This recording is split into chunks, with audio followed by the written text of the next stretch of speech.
Fit to Love, episode 112. What is wellness? Fit to Love is physical, emotional, and spiritual fitness to achieve the happy life you deserve. From exercise to cooking, relationships, and spirituality, you'll find all the inspiration you need right here with our host, JJ Plazanes. Hello and welcome to Fit to Love Wellness Wednesdays. Today's show, the definition of wellness. Today is the first Wednesday that I don't have an interview in the 5 months, almost 6 months that I've been doing this show. And I hesitated on even doing a show for the reason that I really had it in my mind that I wanted to bring you only guest expert interviews on Wellness Wednesdays. But since the inception of this show, I have changed the format a little bit and I've added interviews every day of the week. I've even added a second component of a person on Tasty Tuesdays. Hopefully you saw that. That was this week. Jeannie Peters. We did salad dressings, homemade salad dressings. It was so much fun. And as the show grows, I hope to do more and more of that. But I wanted to take the time today, since I was thinking about the video intro for this show, which is about all things wellness on Wellness Wednesdays. Well, I thought to myself, well, what is wellness? What does that consist of? In fact, this whole show is about wellness, really. But I wanted to get really specific, so I looked it up. I thought, well, what is the definition of wellness? And I'll just read you what it says. More than ever before, we hear this word in the news, on billboards, in conversations, and even at work. Interestingly, there is no universally accepted definition of wellness. There is, however, a set of common characteristics seen in most thoughtful attempts at a definition of wellness. We generally see a reference to a state of well-being, which is vague, to say the least. Also frequently seen as a state of acceptance or satisfaction with our present condition. The truth is, wellness is a tough word to define. That said, we'll leave it to Charles B. Corbin of Arizona State University, who gives this definition of wellness. Wellness is a multidimensional state of being, describing the existence of positive health in an individual as exemplified by quality of life and a sense of well-being. So some of the other things that came up were a list of 10 subdimensions of wellness. And I wanted to speak to that because I think that a lot of people categorize wellness as just health. And the problem with that is you limit your idea of what adds to your experience. So for instance, if you have a healthy body, you probably say, well, I have wellness because I exercise and I eat well. But that doesn't reflect the total picture of all the different components of what make up wellness. So let me go through this 10-point list. The first one is actually not even physical. It's social wellness. Social wellness. The second one is occupational. Third one is spiritual. And I think it's really interesting that they're in this order because it's not alphabetical. And the first one is social. How do you socially interact? Are you social? Are you an introvert or extrovert? Do you have a different experience of yourself within society? Does being social bring up anxiety? Are you relaxed? I mean, we could go through each one of these points to talk about the degree of which you are in a wellness or well-being state, or if you're not, and how that contributes to your body, to your self-image, to your life experience, to your sleep, to what you manifest both in your physical health as well as in, the material world, as well as in your relationships. So again, number one is social wellness.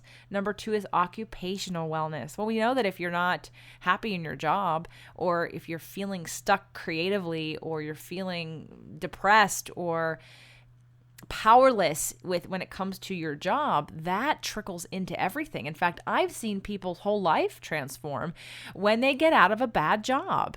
Friends, family, I've witnessed it firsthand, that someone's state of wellness and well-being can go from black to white just with the change of occupation, because that's where you spend a lot of your time and all those influences. So occupational wellness is number two. Spiritual wellness, we tackle that on Fridays and a little bit sprinkled throughout a Thursday and maybe on a Saturday here on the show. And I'd love to talk about it even more because it's a huge piece. And whether, I'm guessing you're not an atheist if you're listening to the show, So whether you have a religious practice or just a spiritual practice, that is a huge piece of wellness because it really transforms your idea of whether or not there's something bigger than you out there and whether or not there's something to lean against or trust or that there's a design to the universe. It's the difference of feeling alone or feeling a part of something bigger than you. And that in itself is enough, again, to give someone a stronger foundation. So spiritual wellness is big. Number 4, physical wellness. Physical wellness. We all get that. That's, how is your body? How's your health? Do you have high blood pressure? Do you have good musculature? Or do you have good bones? Do you have good circulatory system or good digestion? Do you have clear focus?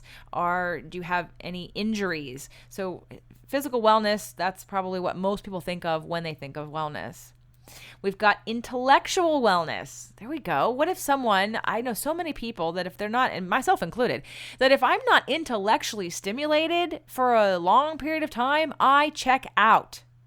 I do addictive behaviors of trying to fill a void because that's something that is a need for me. And it's a need for all of us on different levels.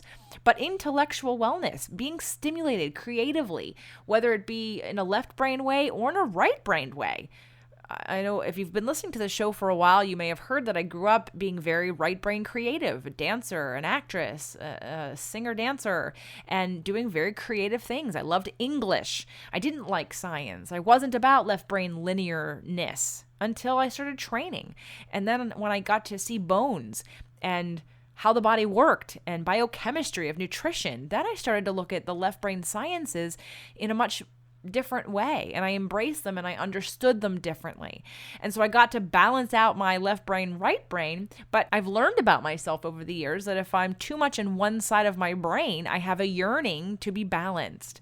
If I'm very, very creative with my body and my emotions, and yet I'm not using my mind to figure out a problem, then I get bored.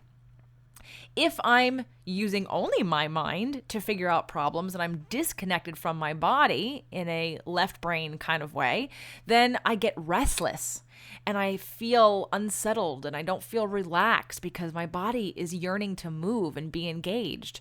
So when we get to intellectual wellness, you have, depending on who you are and what interests you, you have intellectual wellness. And are you getting that stimulated? It's a creatively important part of life.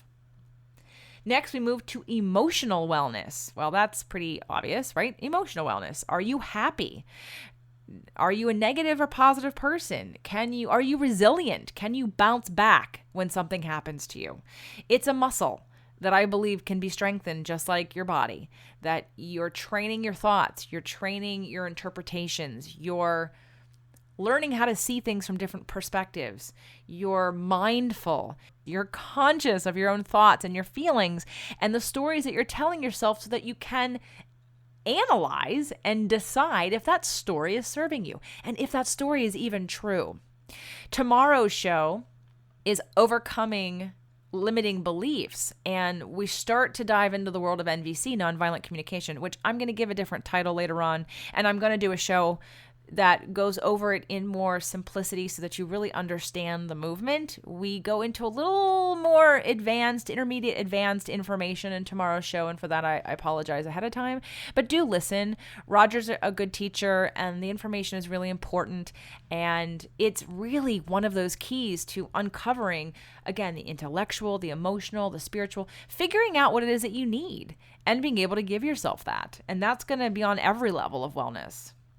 So next we have our environmental wellness, how you thrive. How does your environment support or detract from your growth or from your joy? And not to blame others or to make them wrong or to even ask them to be different, but to understand the effect that they have on you and the triggers that you have that get agitated by other people, and to know when you feel accepted, if you're part of a community, or if you feel rejected because the community doesn't doesn't understand you. I experience that often, but I also understand my involvement in it.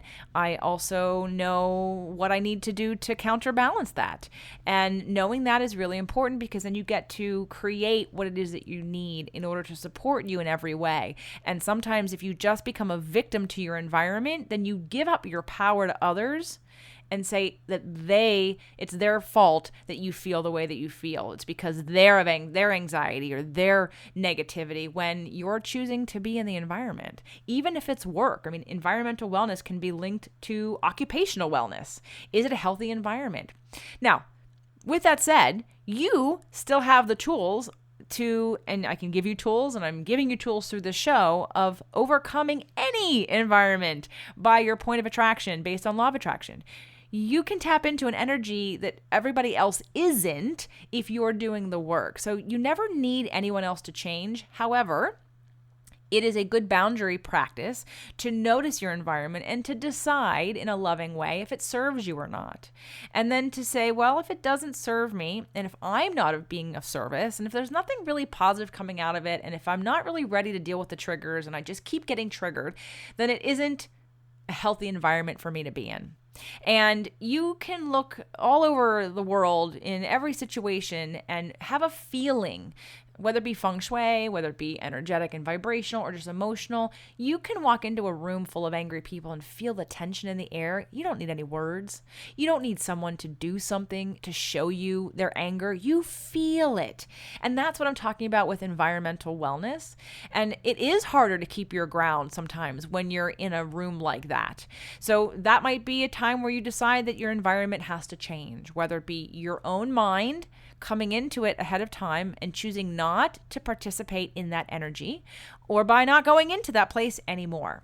So environment definitely is part of wellness. Next, we have financial wellness. This is an interesting one. Financial wellness doesn't necessarily mean you have a lot of money, because in all parts of the world, I've heard Oprah talk about it on Super Soul Sunday and on Life Class. We have a tendency, especially in this Western world, to look at others and judge them based on our lives. And we automatically assume that someone else, somewhere else, in a different circumstance, is having a painful experience because we think we would have a painful experience in that situation. The reality of it is that we're projecting. We have no idea what they're feeling or thinking. We're just knowing that that's how we think we would feel under their circumstances from where we're standing. And why this is linked to finances is because so many times we assume that because people don't have a certain amount of money, that it must mean they're struggling or unhappy. Yet I've heard, again, thought leaders like Oprah and others talk about how other parts of the world have a greater degree of happiness and satisfaction and connection and spirituality than most people who have a wealth of abundance. I am not against money. I love money. Money, it just makes you more of who you are. And I think that money can bring you some freedom. I think money's great. So this isn't about not having money, but it's about financial wellness based on your level of joy, not based on your ability to pay your bills, based on your level of joy and connection to who you are. So for some people, having less makes them happier because it takes the pressure off them.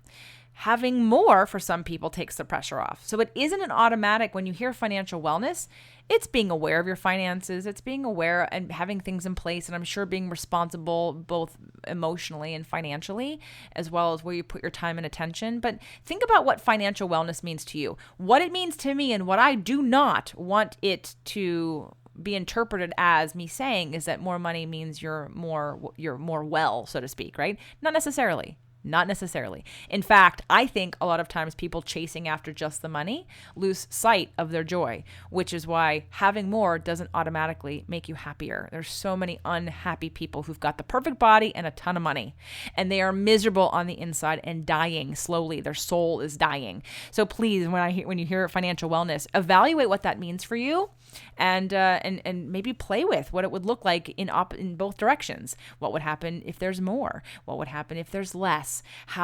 What's really important to me in my life? So we have two more that I'm going to mention on this 10-point list of the definition of wellness and the different points to consider about what make up and integrate into total integrated wellness for your body, mind, and spirit. But before we get to the last two, I do need to take a break to thank our sponsors. Do you want to look and feel years younger? Learn more about your hormone health and how to get properly tested. Sign up for the Healthy Hormone Kit at nourishingwellness.com. It features the essential tests you need to tell your doctor to order for you to learn more about your current levels. Plus, you'll receive lots of healthy eating and lifestyle tips to improve your hormone health naturally. Again, that's www.nourishingwellness.com. If you are like most people who struggle with overeating, you may feel powerless over your habits and urges to eat. Powerless over what and how much you eat. Break the vicious cycle of emotional eating and take back your power over food with Dr. Lisa Gelper. Dr. Lisa Gelper has helped thousands discover their own power over food and help them to win freedom from the obsession and defeat that haunt yo-yo dieters, emotional eaters, and those who just hope to lose some weight. Visit her site at poweroverfood.com to read her articles, watch her videos, sign up for her monthly email tips, and check out her current classes. Again, that's poweroverfood.com. So number 9 is mental wellness. Mental wellness, different than emotional wellness, is again the quality of your thoughts and your focus, as well as the expansion of your mind and I would say point of view. So the emotional part, if we went back up the list here, emotional wellness would be the feelings and that energy that feelings create and expressing them, releasing them, processing them, and not necessarily holding on to the emotions. But emotions, the emotional wellness and the mental wellness are connected. The mental creates the emotional. Your interpretation of something tells you how to feel about it, or gives you clues as to how you might feel about it. So understanding the mind and not necessarily controlling it, but learning how to focus it, being conscious of what's going on in your mind, training your mind. It's like a muscle, and looking at the positive versus looking at the negative, figuring out what's going well versus focusing on what's not going well. That is a practice. And it's part of the next book that I'm writing, because I think that people who are uncomfortable feeling things don't understand their mind's responsibility and contributing factors in those feelings. And then the people that are really wanting to feel things disregard their mind's ability to influence how they feel. So I feel like there's a disconnection between the mind and the body when it comes to processing emotions. And I'm looking forward to doing more shows and having more conversations with you about what resonates with you, and tips and tools and things like NVC and nonviolent communication, and how we really can find a way. And I have some of them, and I'm really excited to do this show about NVC, how you can start implementing these, and then just the transformation that happens. I mean, I'm so passionate about all of it. I hope you can hear that in my voice. So the last wellness component is medical wellness. So the things underneath the surface that we can't see, like your hormones and your vitamin D levels and your cholesterol and your nervous system and your digestion. And we talked about that a little bit up in the physical wellness, but I think in this situation, the physical wellness is more about that physicality of the muscular system and maybe more of the outside and the things that you can control a little bit more than, let's say, the medical wellness. Medical wellness really looks at the environmental factors, the outside things that influence your body, the aging factors. So I'm going to read them one more time to you. The 10-point list of wellness factors: social wellness, occupational wellness, spiritual wellness, physical wellness, intellectual wellness, emotional wellness, environmental wellness, financial wellness, mental wellness, and medical wellness. And if one of these points really sticks out for you, I'd love to know about that. And I know I don't cover every single aspect of all of these on this show, especially not the financial, but I am sitting next to my Money and Law of Attraction book that I do have every intent of starting to break apart and create shows from. But let me know how you feel about that, because I haven't taken on any guests that do finances for the reason that I want it to fit into the integration of all of these things. And a lot of times what I find is that a lot of people teaching about money at least in my experience, don't have any other points, at least not at the beginning. There have been many people in my life that I have followed or paid to be mentored or been in classes from who really the only reason why I wanted to model them was in the area of finances. And it took for me to understand that when I step back and look at the rest of their life, social, occupational, relational, physical, spiritual, mental, medical, environmental, I didn't want any other aspect of their life. I didn't like the modeling that they were presenting in the other aspects of life. And so after a while, I really got clear that these were not people that I could model for finances, because I think that sometimes we give up one for the other. And it doesn't necessarily mean finances. You may be someone who is so interested in how you look physically that you beat yourself up emotionally in order to get there. And so that's a trade-off. That isn't integration. Integration is taking the two of them equally and together and deciding how to proceed because you respect both of them. I see too many people caring about one aspect that the rest of this gets lopsided.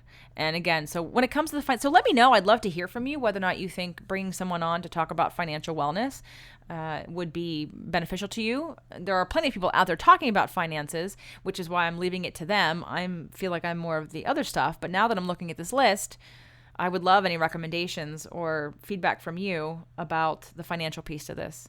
And of course, then I need to find someone who I think has it all together, doing it all from the place of wellness on all levels and not just from the financial piece and at the expense of, or, especially the spiritual piece. That's another huge one for me.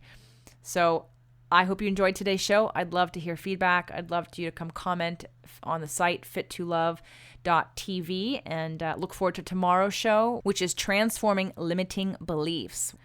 Happy Wednesday. Do you commit to an exercise program every year and then give up within the first 60 days?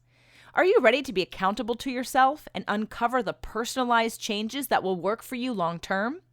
Consider the 30-day Jumpstart program. Visit the products page on fit2love.tv to get started today. The Fit to Love podcast show offers you 6 days a week of helpful content to achieve the happy life you deserve. Movement Mondays and Tasty Tuesdays are weekly video casts, while Wellness Wednesdays, Thoughtful Thursdays, Freedom Fridays, and Sexy Saturdays are audio-only shows themed every week to address your holistic life and needs. If this show inspired you, we would love for you to share it and subscribe. Thank you so much for joining us today. Head on over to fit2love.tv for recaps of every show, resources, and to join the community. That's FIT2LOVE.tv. Have a fit and fabulous day.